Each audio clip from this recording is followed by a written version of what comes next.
Hi everybody.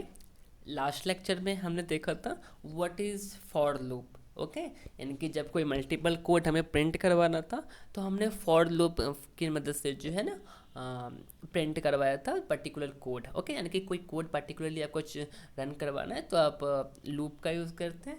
तो last lecture में हमने फॉर लूप देखा था। आज के लेक्चर में हम वाइल लूप देखेंगे कि what is the while loop. तो वाइल लूप क्या है, फॉर लूप से थोड़ा अलग होता है। फॉर लूप में जहाँ ये पूरा कॉम्पैक्ट होता है, फॉर लूप क्या था, प्योरली कॉम्पैक्ट, यानी कि आप इनिशियलाइज भी ब्रैकेट के अंदर ही कर रहे थे, कंडीशंस भी ब्रैकेट के अंदर ही डाल रहे हो, और उसको जो है फर्दर इंक्रीमेंट भी जो है ब्रैकेट के अंदर ही कर रहे थे। लेकिन क्या होता है, वाइल लूप थोड़ा अलग होता है। वाइल लूप में हम क्या करते हैं, इनिशियलाइज यानी कि कोई काउंटर वेरिएबल जो होता है, यानी कि जो वेरिएबल के चेंज होने से आपका कोड पर्टिकुलर टाइम्स रन होने वाला है। Okay, that is counter variable. मैं काउंटर वेरिएबल का एग्जांपल आपको समझाऊंगा, बट अभी समझ लो काउंटर वेरिएबल। ओके, तो काउंटर वेरिएबल पहले इनिशियलाइज हम करते हैं वाइल लूप से पहले।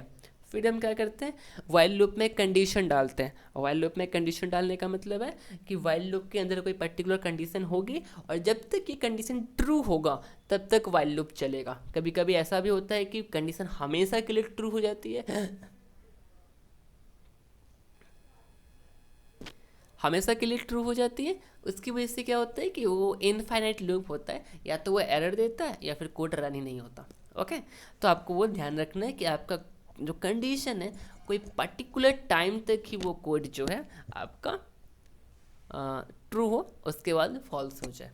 ओके, तो अब क्या है, वाइल के अंदर जो भी चीज़ आपको रिपीट करनी, तो जो कोड आपको बार बार रिपीट करना है उसका वाइल लूप के अंदर डाल दो। ओके, फिर क्या कर दो, change the variable counter. Yes, यानी कि जो आपने फॉर लूप के लास्ट में लिखा था ए प्लस प्लस या फिर ए माइनस माइनस, तो यहाँ पे आप क्या करोगे, ये आपको वाइल लूप की जो बॉडी है, ये वाइल लूप के बॉडी के अंदर लिखना पड़ेगा। क्लियर? मतलब क्या करना है, मतलब आपको जो है सबसे पहले सिंटेक्स के तौर पे सबसे पहले वेरिएबल को इनिशियलाइज करना पड़ेगा वाइल लूप के बाहर, और जो कंडीशन चेंज करनी है वो आप करोगे वाइल लूप के अंदर। क्लियर? कि दो कंडीशंस हैं, पहला कि एक चीज़ जो हमें वेरिएबल के बाहर डिक्लेयर करना है, दूसरा जो हमें वेरिएबल के अंदर डिक्लेयर करना है। आई होप कि क्लियर होगा। मैं इसको, हाँ, क्लियर। तो अब हम क्या करने वाले हैं, एग्जाम्पल देखेंगे। तो एग्जाम्पल सिंपल है, बहुत सिंपल है। देखो, जैसे मैंने पिछले स्टेटमेंट में ए प्लस प्लस का यूज़ किया था, इस बार मैं ए माइनस माइनस का यूज़ करने वाला हूँ। कैसे?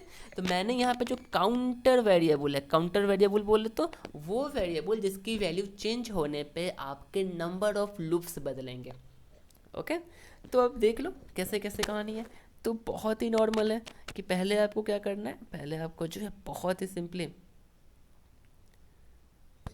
जो है, देखिए, पहले वाइल लूप है, while A is greater than zero, और अगर ए ग्रेटर देन ज़ीरो यानी कि जब तक ए की वैल्यू जीरो से बड़ी होगी तब तक लूप के अंदर जो लिखा हुआ है वो प्रिंट होगा। उसके बाद देखो, उसके बाद क्या करना है, आप गौर से देखो कि यहाँ पे जो है ए माइनस माइनस यानी कि जो लूप इंक्रीमेंट या डिक्रीमेंट का कोड है वो हमने वाइल की बॉडी के अंदर लिखा था। फॉर में हमने क्या किया था, फॉर में हमने एवरीथिंग, फॉर में हमने एवरीथिंग जो है एक ब्रैकेट के अंदर लिख दिया था सेमीकोलन के साथ। क्लियर? ब्रैकेट के अंदर लिख के उसको क्लोज कर दिया था। लेकिन वाइल में थोड़ा सा चेंज है। वाइल में क्या है, वाइल में हम जो है इनिशियलाइज पहले कर लेते हैं, पहले इनिशियलाइज कर लेते हैं। जैसे कि हमने यहाँ पे इनिशियलाइज कर लिया, वाइल स्टार्ट होने से पहले हमें इनिशियलाइज करना पड़ेगा।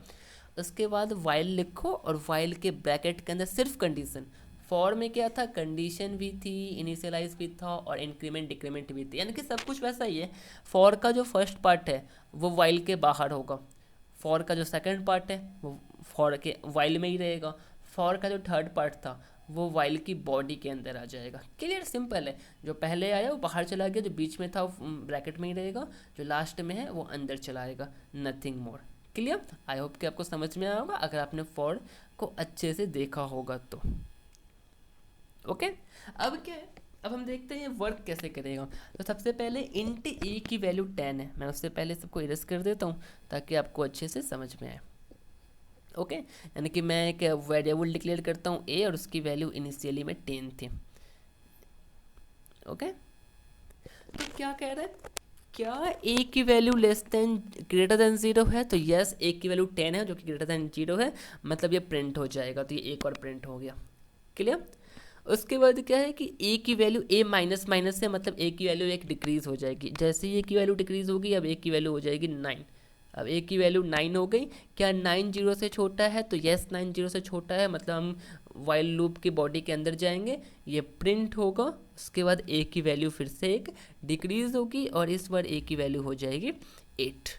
अब ए की वैल्यू 8 हो गई, इसका मतलब क्या है कि हम फिर से वाइल लूप में चेक करेंगे क्या 8 ग्रेटर देन 0 है, तो यस 8 ग्रेटर देन 0 है, मतलब हम फिर से वाइल लूप के बॉडी के अंदर आएंगे, फिर से ये प्रिंट होगा। कब तक प्रिंट होगा, ये 10 है, जब तक ये 8 7 6 5 4 3 2 1 ना हो जाए। क्या ज़ीरो होगा, नो।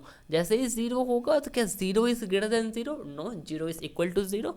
इसका मतलब है कि ये कोड सेटिस्फाइड नहीं होगी, और जैसे ही ये कोड सेटिस्फाइड नहीं होगी क्या होगा, एवरीथिंग, हम क्या होंगे, वाइल, जैसे ही ये कंडीशन सेटिस्फाइड नहीं होगी हम वाइल लूप के अंदर आएंगे ही नहीं, और जैसे ही हम वाइल लूप के अंदर नहीं आएंगे मतलब वाइल लूप ख़त्म हो गया। वाइल लूप के बाद अगर आपने कोई कोड लिख रखा है तो वो चलेगा, या फिर जो है आपकी पर्टिकुलर कोड जो है वो एंड हो जाएगी। क्लियर। जैसे कि देखो मैंने इसके बाद कुछ नहीं लिख रखा है, रिटर्न 0। ओके, रिटर्न, मैंने रिटर्न यहाँ पर return something, return 0, return 0। Okay, यानी कि इसके बाद रिटर्न 0 होगा, मतलब ये रिटर्न जैसे ही चलेगा मेन ख़त्म हो गया। तो आपने देखा what is the while loop, while loop for loop की तरह ही है, लेकिन जो फॉर लूप का फर्स्ट पार्ट था वो वाइल लूप से पहले डिक्लेयर होगा, मतलब इनिशियलाइजिंग स्टेट वाइल लूप से पहले होगा।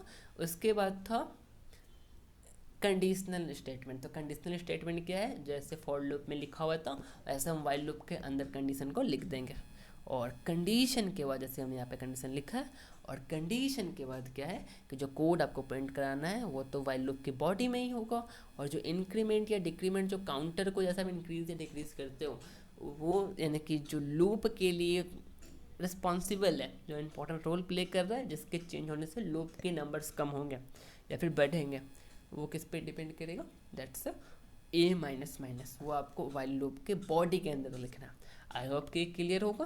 तो इसको हम ज़रा प्रैक्टिकली करके देखते हैं कि कैसे वर्क करेगा। ओके, तो आप देख रहे हो कि मैंने वही code as it is print कर दिया, बट मैंने यहाँ पे थोड़ा सा चेंज किया है, मैंने यहाँ पे एक एक्स्ट्रा लाइन लिख दी है। ओके, वो एक्स्ट्रा लाइन क्या है, वो एक्स्ट्रा लाइन ये है कि हमारा कोड कितनी बार रन किया है, लेकिन इस पर मैंने लिखा है 10 minus A. Why 10 minus A, because पहले ए की वैल्यू 10 थी, जब पहली बार कोड चलेगा तो 10 माइनस 10 0, यानी कि कोड 0 टाइम्स चला, मतलब एक टाइम चला, फिर 2 टाइम, फिर 3 टाइम, फिर 4 टाइम, ऐसे ऐसे जो है डिक्रीज होता जाएगा। ओके, तो मैंने ये लाइन एक्स्ट्रा लिखी है ताकि आपको पता चले कि कोड कितनी अभी तक कितना रन हो गया। ओके, तो ऐसा अगर आपको चेक करना है तो आप एक पर्टिकुलर लाइन जो मैंने यहाँ पे डार्क मोड में रखा है वैसा आप लिख सकते हो। ओके, तो देखते हैं प्रिंट इसको रन करा के। तो ग्रीन बटन क्लिक, क्या सब कुछ सही है, हाँ सब कुछ सही है। ओके, तो ये क्या है आप देख रहे हो, सबसे पहले सिंपल स्टार्टिंग से पहले the value of A, okay, the value of A is 10, yes सबसे पहले ए की वैल्यू 10 थी, उसके बाद 0 टाइम रन हुआ। 0 टाइम मतलब 10 माइनस 10 0, मुझे अगर 9 लिखना, अगर मैं वहाँ पे 11 लिख देता तो 11 माइनस 10 यानी कि 1 टाइम रन होता। तो मैंने यहाँ पे 10 लिखा तो 10 माइनस 10 0, यानी कि जितनी बार चला होगा उससे एक बार कम शो करेगा। तो यू कैन अंडरस्टैंड, वैसे भी प्रोग्रामिंग में जो स्टार्टिंग लाइन होती है दैट इज़ 0, इसलिए यहाँ पे 0 लिखा हुआ है। 0 फिर ए की वैल्यू 9 हो गई, मतलब कोड एक टाइम रन हो चुका है, मतलब कोड अभी तक 2 बार रन हो चुका है। अब लास्ट में देखो, लास्ट में लिखा हुआ है the loop is running 9 times now, यानी कि लूप जो है 9 टाइम्स अभी तक चल चुका है। इसका मतलब है कि रियली में कोड अभी तक 10 टाइम्स चल चुका है, और हम यही चाहते थे कि कोड 10 टाइम्स चल जाए। ओके। तो आई होप कि इट इज़ क्लियर कि वाइल लूप कैसे यूज़ होता है, वाइल लूप का कैसे हम सिंटेक्स क्या है, कैसे उसको यूज़ करेंगे, कैसे उसको लिखना है, वाइल लूप की क्या क्या यूजेस हैं। तो वाइल लूप पर्टिकुलर कोड को बार बार रन कराने के लिए होता है। अब होता है कि फॉर एंड वाइल में कौन सा यूज़ करें।